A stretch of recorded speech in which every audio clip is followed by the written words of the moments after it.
যখন ছোট ছিলাম তখন সবাই বড় হওয়ার স্বপ্ন দেখতো। কেন? শাসন থেকে বেঁচে যাব, কলেজ ভার্সিটিতে গেলে কেউ আর পড়ার জন্য ডাক দিবে না, শাসন করবে না, মারবে না। আর বড় হওয়ার পরে সবাইকে আপনি জিজ্ঞেস করেন তুমি কি হতে চাও, কম বেশি বেশিরভাগ মানুষ একটা উত্তর দিবে, আমি আবার সেই ছোটবেলার জীবনে ফিরে যেতে চাই, আমি আবারও সেই ছোটবেলার জীবনে ফিরে যেতে চাই, আমিও আবার সেই আনন্দটা নিতে চাই, বৃহস্পতিবারে হাফ ছুটির সেই আনন্দটা আমি নিতে চাই, শুক্রবারের বন্ধ থাকার সকালবেলার সেই আনন্দটা নিতে চাই, আমি বিলে খেলতে যাওয়ার সেই আনন্দ নিতে চাই, আমি বৈশাখ মাসে বন্ধুদেরকে নিয়ে আম কোড়ানোর সেই সুখটা নিতে চাই, আমি নদী পুকুরে একসাথে ভাইয়েরা মিলে বন্ধুরা মিলে গোসল করার সেই সুখটা আমি নিতে চাই, আমি ছোট্টবেলার শীতকালের মজাটা নিতে চাই, আমি ছোট্টবেলার মক্তবের সেই আনন্দটা আবার নিতে চাই, আমি ছোট্টবেলার তারাবি পড়ার সেই আনন্দটা আবার নিতে চাই। এক কথায় আমি বড় হয়ে আবার ছোটবেলার জীবনে ফিরে যেতে চাই। এখানে অনেক মানুষ আছেন এই কথায় আমার সাথে একমত হবেন হয়তো, যে আমরা আবার বড় হয়ে কোথায় হতে চাই? ছোট বলেন না, আমরা সবাই কি হতে চাই? আমি আমার যুবক ভাইদের বলবো, পড়ালেখা করেন, যেভাবে করার করেন, 2 নম্বরই করেন না। গোল্ডেন A+ যদি না পান মন ছোট করবেন না। আপনার আল্লাহ যদি চায় ওই বিয়ের ভিতরে গোল্ডেন A+ এর চাইতেও বেশি নিয়ামত দিতে। এমনে গোল্ডেন A+ কিল্লেকা পাই নাই, তো এটা লটকাইয়ে কি পাইছেন? একটু কথা বলেন আরে ভাই। গোল্ডেন A+ পান নাই ভালো কথা, 1 দিন 2 দিন বলবে আর কি। আর মানুষের কথা কি বলবো? উপবাস থাকলে যে 2 বেলা খাবার দিবে না সে আপনার নামে বদনাম বেশি করে। এইসব মানুষের কথা শুনে দরকার কি? কথা বলেন ঠিক কিনা? আপনাকে এসে দেখবেন এমনি সারা বছর কোনো খবর নেয় না, পরীক্ষার রেজাল্টের দিন দেখবেন এমন আত্মীয় ফোন দেয় যেগুলোর বছরে কোনো খবর ছিল, রেজাল্টটা কি হয়েছে। যদি বলেন ফেল করছি, আপনাকে এত বড় একটা লিস্টি শুনে দিবে, ফেল করবা না তো কি করবা, সারাক্ষণ মোবাইল চিপলে তো ফেল এমনি করবা, পড়ালেখা তো তুমি করো না, ঠিক মতো ক্লাস করো নাই, ফেল করছো। আর যদি কোন যে আমি ফাঁস করছি, কই রকম ভাগ্য গুণে 1-2টা মাঝে মধ্যে ফাঁস করে ফেলে, ভাগ্য গুণে মানুষ মানে প্রশংসা করতে পারেই না, বদনাম করতে ছাড়ে না, এমনও মানুষ আমাদের ভিতরে আছে না নাই? তাদের কথা দৌড়ে আপনার জীবনকে আপনি থামায় রাখার দরকার কি? ছেড়ে দেন না জীবন নৌকাকে রবের নামের উপরে। ইয়া রব, আমার দেহটা তোমার দেওয়া, সুবহানাল্লাহ একটু বলতে থাকবেন সবাই। আল্লাহ, আমার দেহটা তোমার দেওয়া, আমার 2টা চোখ তোমার দেওয়া, আমার 2টা হাত তোমার দেওয়া, আমার 2টা পা তোমার দেওয়া, আমার কলিজা তোমার দেওয়া, আমার হৃদয় তোমার দেওয়া। আল্লাহ, আমার সবকিছু তোমার দেওয়া, আমি আমার সবকিছুকে খুশি মনে তোমার নামে ছেড়ে দিলাম। আপনার ছেড়ে দেওয়া যদি রব একবার বলে আমি কবুল করে নিলাম, এবার বলেন সেই জীবনকে আর কে ডুবানোর ক্ষমতা কার আছে দেখান। জগতের নিয়ম, খেলায় কুস্তি খেলায় পিঠ যার লেগে যায় মাটিতে সে পরাজয়, যার পিঠ লাগে না সে জিতে যায়। সঠিক না ভুল? যদি কুস্তি খেলায় পিঠ লেগে যায় সে হেরে গেছে, যার পিঠ লাগে নাই সে জিতে গেছে। আর যে জিতে যায় তার নামে ব্যানার হয়, তার নামে ট্রফি হয়।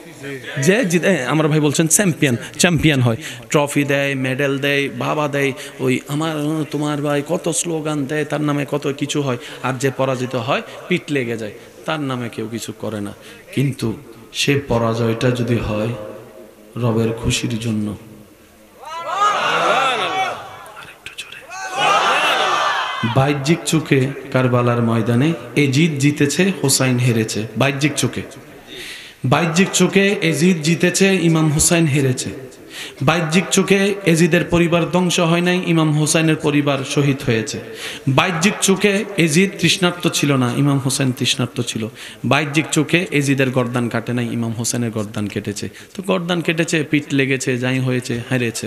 কিন্তু এখনো পর্যন্ত 2024 সালে আপনার এলাকায় বিভিন্ন ব্যানারে ইমাম হুসাইনের নাম, ইমাম হুসাইনের নাম, ইমাম হুসাইনের নাম। সুবহানাল্লাহ একটু জোরে বলি না, ইমাম হুসাইনের নাম। ডাইনে তাকাম, ইমাম হুসাইনের নাম। ফেসবুকের মধ্যে যান, ইমাম হুসাইনের নাম। তাও আবার কেমন নাম? নামটা হুসাইন দিয়ে শুধু হয় না, হযরত আগে থাকে, ইমাম আগে থাকে, শেষে রাদিয়াল্লাহু তাআলা আনহু থাকে, শেষে রাদিয়াল্লাহু তাআলা আনহু থাকে।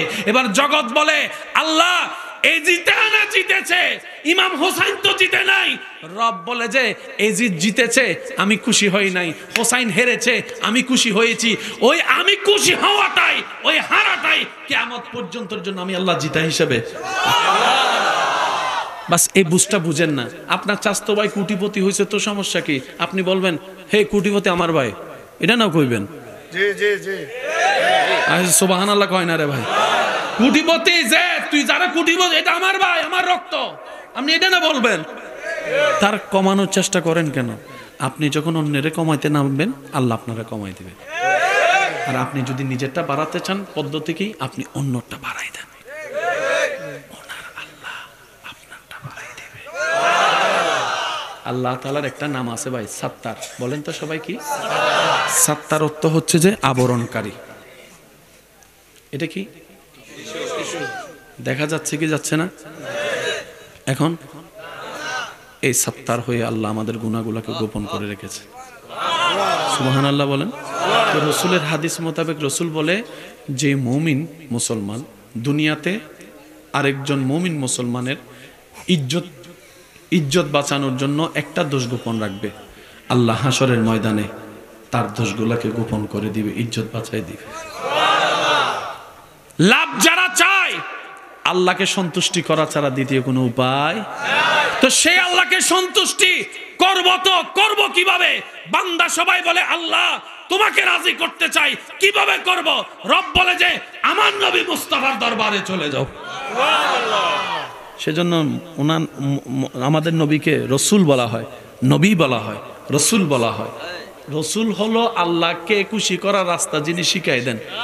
সুবহানাল্লাহ বলেন।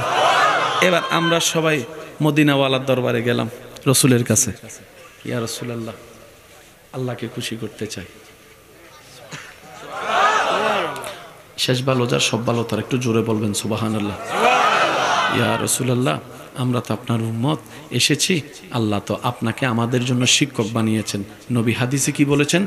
বুইস্তু মুআল্লিমান, আমার আল্লাহ আমি নবীকে তোমাদের জন্য শিক্ষক বানিয়ে পাঠিয়েছেন। শিক্ষক বানিয়ে পাঠিয়েছেন। আর একটু জোরে বলেন না ভাইয়া সুবহানাল্লাহ। আমি নবী তোমাদের জন্য শিক্ষক। এবার শিক্ষকের কাছে গেল কারা? ছাত্ররা গিয়ে বললাম ইয়া রাসূলুল্লাহ আল্লাহকে খুশি করতে চাই, আল্লাহ তো নামাজ পড়তে বলেছেন, আকিমুস সালাত, কিভাবে নামাজটা পড়বো? এবার নবী বলে সাল্লু কামা রাআইতুমুনি উসাল্লি। উম্মত রে, আল্লাহর হুকুম, আল্লাহর আদেশটা মেনে আল্লাহকে খুশি করতে যদি চাও নামাজটা পড়তে, আমি যেভাবে পড়ি পড়তে থাকো, আমাকে অনুসরণ করতে থাকো, অনুকরণ করতে থাকো, তুমি ওটাই করো যেটা আমি করি, আল্লাহ খুশি হয়ে যাবে। এখানে কঠিন জামিলার কিছু ভাই বলে না, কঠিন জামিলার কিছু। একটা কথা মনে রাখবেন, জামিলা সব আমাদের ভিতরে। আমি শুনি নাই, আমি আপনার মায়ের পেটের ভাই না, আপনি আমার মার পেটের ভাই না, ঠিক আছে, আপনার সাথে আমার দুশ্মনী মানে নিলাম। আমরা তো এক ঘরেরও না, এক মারও না, এক এলাকারও না, সেজন্য একজন একজনের সাথে বনে না। আমাকে একটু বুঝাই বলেন তো, তাহলে মায়ের পেটের ভাইয়ের সাথে তো ঝগড়া কেন? আপনাদের এলাকা নাই মনে হয় না?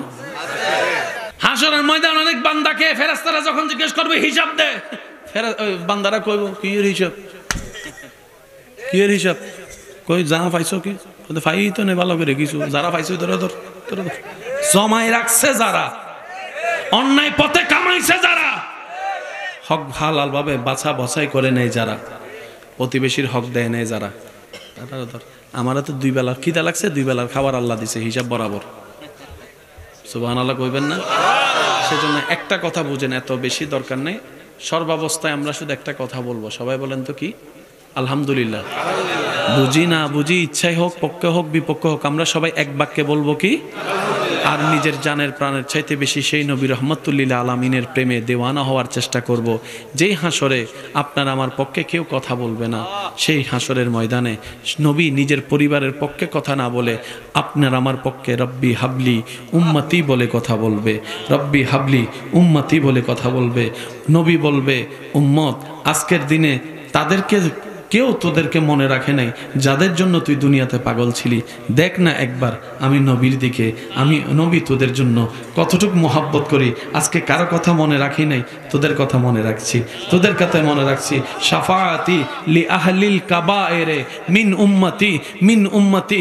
আমার আবু বক্কর, নেককার বান্দা আবু বক্করকে, উম্মতকে আমি আমার আল্লাহকে দিয়ে দিলাম, উমর ফারুককে আল্লাহকে দিয়ে দিলাম, ওসমানকে আল্লাহকে দিয়ে দিলাম, আলীকে আল্লাহকে দিয়ে দিলাম, গুনাহগারকে আমি নিয়ে নিলাম, গুনাহগারকে আমি নিয়ে নিলাম। সুবহানাল্লাহ বলেন না?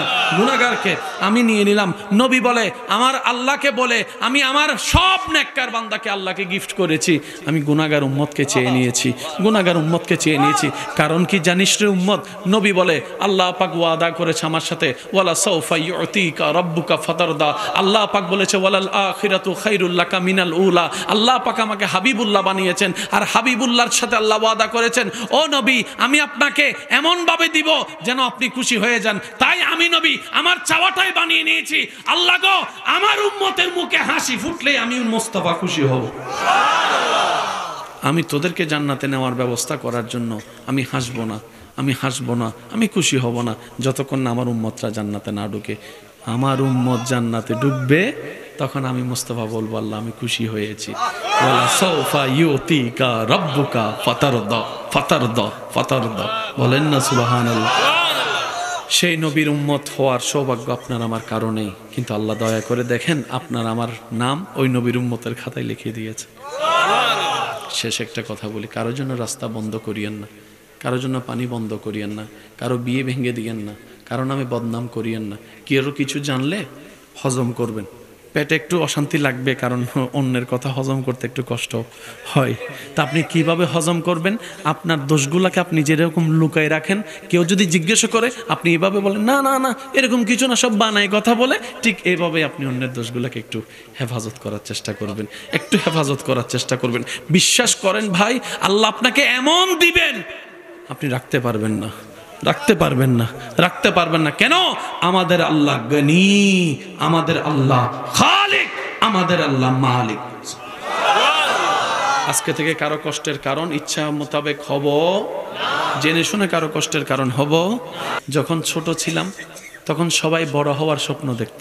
কেন? শাসন থেকে বেঁচে যাব, কলেজ ভার্সিটিতে গেলে কেউ আর পড়ার জন্য ডাক দিবে না, শাসন করবে না, মারবে না। আর বড় হওয়ার পরে সবাইকে আপনি জিজ্ঞেস করেন তুমি কি হতে চাও, কম বেশি বেশিরভাগ মানুষ একটা উত্তর দিবে, আমি আবার সেই ছোটবেলার জীবনে ফিরে যেতে চাই, আমি আবারও সেই ছোটবেলার জীবনে ফিরে যেতে চাই, আমিও আবার সেই আনন্দটা নিতে চাই। বৃহস্পতিবারে হাফ ছুটির সেই আনন্দটা আমি নিতে চাই, শুক্রবারের বন্ধ থাকার সকালবেলার সেই আনন্দটা নিতে চাই, আমি বিলে খেলতে যাওয়ার সেই আনন্দ নিতে চাই, আমি বৈশাখ মাসে বন্ধুদেরকে নিয়ে আম কোড়ানোর সেই সুখটা নিতে চাই, আমি নদী পুকুরে একসাথে ভাইয়েরা মিলে বন্ধুরা মিলে গোসল করার সেই সুখটা আমি নিতে চাই, আমি ছোট্টবেলার শীতকালের মজাটা নিতে চাই, আমি ছোট্টবেলার মক্তবের সেই আনন্দটা আবার নিতে চাই, আমি ছোট্টবেলার তারাবি পড়ার সেই আনন্দটা আবার নিতে চাই। এক কথায় আমি বড় হয়ে আবার ছোটবেলার জীবনে ফিরে যেতে চাই। এখানে অনেক মানুষ আছেন এই কথায় আমার সাথে একমত হবেন হয়তো, যে আমরা আবার বড় হয়ে কোথায় হতে চাই? ছোট। বলেন না আমরা সবাই কি হতে চাই? আমি আমার যুবক ভাইদের বলবো পড়ালেখা করেন, যেভাবে করার করেন, 2 নম্বরই করেন না। গোল্ডেন এ প্লাস যদি না পান মন ছোট করবেন না। আপনার আল্লাহ যদি চাই ওই বিয়ের ভিতরে গোল্ডেন এ প্লাসের চাইতেও বেশি নিয়ামত দিতে। এমনে গোল্ডেন এ প্লাস কিনলে কা পাই নাই, তো এটা লটকাইয়ে কি পাইছেন? একটু কথা বলেন। আরে ভাই গোল্ডেন এ প্লাস পান নাই ভালো কথা, 1 দিন 2 দিন বলবে আর কি, আর মানুষের কথা কি বলবো? উপবাস থাকলে যে 2 বেলা খাবার দিবে না সে আপনার নামে বদনাম বেশি করে। এইসব মানুষের কথা শুনে দরকার কি? কথা বলেন ঠিক কিনা? আপনাকে এসে দেখবেন এমনি সারা বছর কোনো খবর নেয় না, পরীক্ষার রেজাল্টের দিন দেখবেন এমন আত্মীয় ফোন দেয় যেগুলোর বছরে কোনো খবর ছিল, রেজাল্টটা কি হয়েছে। যদি বলেন ফেল করছি, আপনাকে এত বড় একটা লিস্টি শুনে দিবে, ফেল করবা না তো কি করবা, সারাক্ষণ মোবাইল চিপলে তো ফেল এমনি করবা, পড়ালেখা তো তুমি পড়ালেখা করো না, ঠিক মতো ক্লাস করো নাই, ফেল করছো। আর যদি কোন যে আমি ফাঁস করছি, এরকম ভাগ্য গুণে 1-2টা মাঝে মধ্যে ফাঁস করে ফেলে, ভাগ্য গুণে মানুষ মানে প্রশংসা করতে পারেই না, বদনাম করতে ছাড়ে না, এমনও মানুষ আমাদের ভিতরে আছে না নাই? তাদের কথা ধরে আপনার জীবনকে আপনি থামায় রাখার দরকার কি? ছেড়ে দেন না জীবন নৌকাকে রবের নামের উপরে। ইয়া রব আমার দেহটা তোমার দেওয়া, সুবহানাল্লাহ একটু বলতে থাকবেন সবাই। আল্লাহ আমার দেহটা তোমার দেওয়া, আমার 2টা চোখ তোমার দেওয়া, আমার 2টা হাত তোমার দেওয়া, আমার 2টা পা তোমার দেওয়া, আমার কলিজা তোমার দেওয়া, আমার হৃদয় তোমার দেওয়া। আল্লাহ আমার সবকিছু তোমার দেওয়া, আমি আমার সবকিছুকে খুশি মনে তোমার নামে ছেড়ে দিলাম। আপনার ছেড়ে দেওয়া যদি রব একবার বলে আমি কবুল করে নিলাম, এবার বলেন সেই জীবনকে আর কে ডুবানোর ক্ষমতা কার আছে দেখান। জগতের নিয়ম, খেলায় কুস্তি খেলায় পিঠ যার লেগে যায় মাটিতে সে পরাজয়, যার পিঠ লাগে না সে জিতে যায়। সঠিক না ভুল? যদি কুস্তি খেলায় পিঠ লেগে যায় সে হেরে গেছে, যার পিঠ লাগে নাই সে জিতে গেছে। আর যে জিতে যায় তার নামে ব্যানার হয়, তার নামে ট্রফি হয়। যে জিতে, আমার ভাই বলছেন চ্যাম্পিয়ন, চ্যাম্পিয়ন হয়, ট্রফি দেয়, মেডেল দেয়, বাবা দেয়, ওই আমার তোমার ভাই কত স্লোগান দেয়, তার নামে কত কিছু হয়। আর যে পরাজিত হয় পিঠ লেগে যায় তার নামে কেউ কিছু করে না। কিন্তু সে পরাজয়টা যদি হয় রবের খুশির জন্য,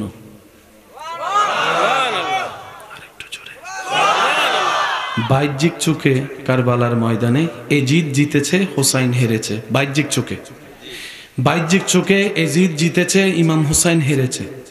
বাহ্যিক চোখে এজিদের পরিবার ধ্বংস হয় নাই, ইমাম হোসাইনের পরিবার শহীদ হয়েছে। বাহ্যিক চোখে এজিদ তৃষ্ণার্ত ছিল না, ইমাম হোসেন তৃষ্ণার্ত ছিল।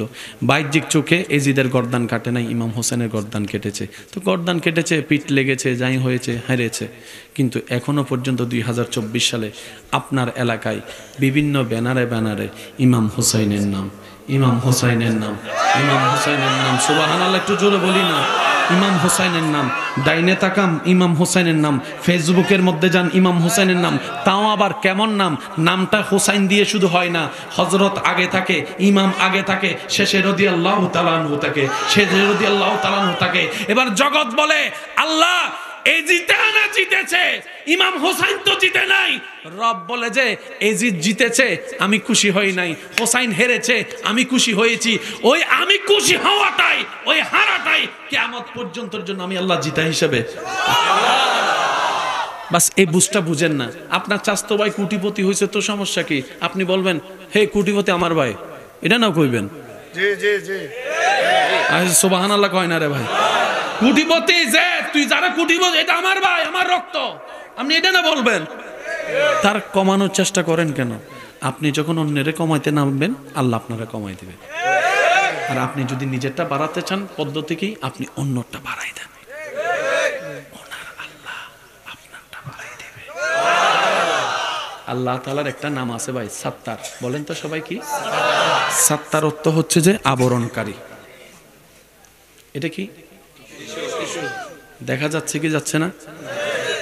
এখন এই সাত্তার হয়ে আল্লাহ আমাদের গুনাহগুলোকে গোপন করে রেখেছে। সুবহানাল্লাহ বলেন। তো রসুলের হাদিস মোতাবেক রসুল বলে যে মুমিন মুসলমান দুনিয়াতে আরেকজন মুমিন মুসলমানের ইজ্জত বাঁচানোর জন্য একটা দোষ গোপন রাখবে, আল্লাহ হাসরের ময়দানে তার দোষগুলোকে গোপন করে দিবে, ইজ্জত বাঁচাই দিবে। লাভ যারা চায় আল্লাহকে সন্তুষ্টি করা ছাড়া দ্বিতীয় কোনো উপায়। তো সেই আল্লাহকে সন্তুষ্টি করব, তো করব কিভাবে? বান্দা সবাই বলে আল্লাহ তোমাকে রাজি করতে চাই, কিভাবে করব? রব বলে যে আমার নবী মুস্তাফার দরবারে চলে যাও। সেজন্য আমাদের নবীকে রসুল বলা হয়, নবী বলা হয়, রসুল বলা হয়।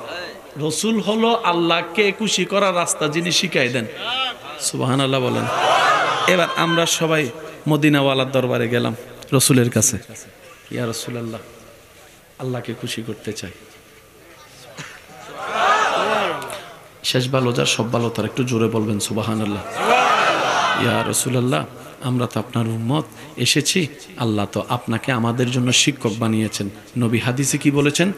বুইস্তু মুআল্লিমান, আমার আল্লাহ আমি নবীকে তোমাদের জন্য শিক্ষক বানিয়ে পাঠিয়েছেন, শিক্ষক বানিয়ে পাঠিয়েছেন। আর একটু জোরে বলেন না ভাইয়া সুবহানাল্লাহ। আমি নবী তোমাদের জন্য শিক্ষক। এবার শিক্ষকের কাছে গেল কারা? ছাত্ররা। ছাত্ররা গিয়ে বললাম ইয়া রাসূলুল্লাহ আল্লাহকে খুশি করতে চাই, আল্লাহ তো নামাজ পড়তে বলেছেন, আকিমুস সালাত, কিভাবে নামাজটা পড়বো? এবার নবী বলে সাল্লু কামা রাআইতুমুনি উসাল্লি। উম্মত রে, আল্লাহর হুকুম, আল্লাহর আদেশটা মেনে আল্লাহকে খুশি করতে যদি চাও নামাজটা পড়তে, আমি যেভাবে পড়ি পড়তে থাকো, আমাকে অনুসরণ করতে থাকো, অনুকরণ করতে থাকো, তুমি ওটাই করো যেটা আমি করি, আল্লাহ খুশি হয়ে যাবে। এখানে কঠিন জামিলার কিছু ভাই বলেন না, কঠিন জামিলার কিছু। একটা কথা মনে রাখবেন, জামিলা সব আমাদের ভিতরে। আমি শুনি নাই। আমি আপনার মায়ের পেটের ভাই না, আপনি আমার মার পেটের ভাই না, ঠিক আছে, আপনার সাথে আমার দুশ্মনী মানে নিলাম। আমরা তো এক ঘরেরও না, এক মারও না, এক এলাকারও না, সেজন্য একজন একজনের সাথে বনে না। আমাকে একটু বুঝাই বলুন তো, তাহলে মায়ের পেটের ভাইয়ের সাথে তো ঝগড়া কেন? আপনাদের এলাকা নাই মনে হয় না? হাসরের ময়দান অনেক বান্দাকে ফেরেশতারা যখন জিজ্ঞেস করবে হিসাব দে, বান্দারা কইব কি এর হিসাব, কি এর হিসাব, কই যা পাইছো কি ফাই তো নেই ভালো করে কিছু, যারা পাইছো ধরে ধর জমাই রাখছে, যারা অন্যায় পথে কামাইছে, যারা হক হালাল ভাবে বাছা বছাই করে নেয়, যারা প্রতিবেশীর হক দেয় নেয়, যারা ধর। আমারও তো 2 বেলার খিদা লাগছে, 2 বেলার খাবার আল্লাহ দিছে হিসাব বরাবর। সুবহানাল্লাহ কইবেন না? সেজন্য একটা কথা বুঝেন, এত বেশি দরকার নেই, সর্বাবস্থায় আমরা শুধু একটা কথা বলবো, সবাই বলেন তো কি? আলহামদুলিল্লাহ। বুঝি না বুঝি, ইচ্ছাই হোক, পক্ষে হোক, বিপক্ষে হোক, আমরা সবাই এক বাক্যে বলবো কি? আর নিজের জানের প্রাণের চাইতে বেশি সেই নবী রহমতুল্লিল আলামিনের প্রেমে দেওয়ানা হওয়ার চেষ্টা করব। যেই হাসরে আপনার আমার পক্ষে কেউ কথা বলবে না, সেই হাসরের ময়দানে নবী নিজের পরিবারের পক্ষে কথা না বলে আপনার আমার পক্ষে রব্বি হাবলি উম্মতি বলে কথা বলবে, রব্বি হাবলি উম্মতি বলে কথা বলবে। নবী বলবে, উম্মত আজকের দিনে তাদেরকে কেউ তোদেরকে মনে রাখে নাই যাদের জন্য তুই দুনিয়াতে পাগল ছিলি। দেখ না একবার আমি নবীর দিকে, আমি নবী তোদের জন্য কতটুকু মোহাব্বত করি। আজকে কারো কথা মনে রাখি নাই, তোদের কথা মনে রাখছি, তোদের কথা মনে রাখছি। শাফাআতি লি আহলিল কাবায়েরে মিন উম্মতি, মিন উম্মতি। আমার আবু বক্কর, নেককার বান্দা আবু বক্করকে, উম্মতকে আমি আমার আল্লাহকে দিয়ে দিলাম, উমর ফারুককে আল্লাহকে দিয়ে দিলাম, ওসমানকে আল্লাহকে দিয়ে দিলাম, আলীকে আল্লাহকে দিয়ে দিলাম, গুনাহগারকে আমি নিয়ে নিলাম, গুনাহগারকে আমি নিয়ে নিলাম। সুবহানাল্লাহ বলেন না? গুনাহগারকে আমি নিয়ে নিলাম। নবী বলে, আমার আল্লাহকে বলে আমি আমার সব নেককার বান্দাকে আল্লাহকে গিফট করেছি, আমি গুনাহগার উম্মতকে চেয়ে নিয়েছি, গুনাহগার উম্মতকে চেয়ে নিয়েছি। কারণ কি জানিস রে উম্মত? নবী বলে, আল্লাহ পাক ওয়াদা করেছে আমার সাথে, ওয়ালা সাউফা ইউতিকা রাব্বুকা ফাতারদা। আল্লাহ পাক বলেছে, ওয়ালাল আখিরাতু খায়রুল লাকা মিনাল উলা। আল্লাহ পাক আমাকে হাবিবুল্লাহ বানিয়েছেন, আর হাবিবুল্লাহর সাথে আল্লাহ ওয়াদা করেছেন, ও নবী আমি আপনাকে এমন ভাবে দিব যেন আপনি খুশি হয়ে যান। তাই আমি নবী আমার চাওয়াটাই বানিয়ে নিয়েছি, আল্লাহ গো আমার উম্মতের মুখে হাসি ফুটলে আমি মুস্তাফা খুশি হব। আমি তোদেরকে জান্নাতে নেওয়ার ব্যবস্থা করার জন্য আমি হাসবো না, আমি হাসবো না, আমি খুশি হব না যতক্ষণ না আমার উম্মতরা জান্নাতে না ঢুকে। আমার উম্মত জান্নাতে ঢুকবে, তখন আমি মুস্তাফা বলবো, আল্লাহ আমি খুশি হয়েছি। ওয়ালা সাউফা ইউতিকা রাব্বুকা ফাতারদা, ফাতারদা, ফাতারদা। বলেন না সুবহানাল্লাহ? সেই নবীর উম্মত হওয়ার সৌভাগ্য আপনার আমার কারণেই, কিন্তু আল্লাহ দয়া করে দেখেন আপনার আমার নাম ওই নবীর উম্মতের খাতায় লিখে দিয়েছে। শেষ একটা কথা বলি, কারোর জন্য রাস্তা বন্ধ করিয়েন না, কারোর জন্য পানি বন্ধ করিয়েন না, কারো বিয়ে ভেঙে দিয়েন না, কারো নামে বদনাম করিয়েন না। কেউ কিছু জানলে হজম করবেন, পেটে একটু অশান্তি লাগবে, কারণ অন্যের কথা হজম করতে একটু কষ্ট হয়। তা আপনি কিভাবে হজম করবেন? আপনার দোষগুলাকে আপনি যেরকম লুকায় রাখেন, কেউ যদি জিজ্ঞেস করে আপনি এভাবে বলেন, না না না এরকম কিছু না, সব বানাই কথা বলে। ঠিক এইভাবে আপনি অন্যের দোষগুলাকে একটু হেফাজত করার চেষ্টা করবেন, একটু হেফাজত করার চেষ্টা করবেন। বিশ্বাস করেন ভাই, আল্লাহ আপনাকে এমন দিবেন আপনি রাখতে পারবেন না, রাখতে পারবেন না, রাখতে পারবেন না। কেন? আমাদের আল্লাহ গনি, আমাদের আল্লাহ খালিক, আমাদের আল্লাহ মালিক। আজকে থেকে কারো কষ্টের কারণ ইচ্ছা মোতাবেক হব, জেনে শুনে কারো কষ্টের কারণ হব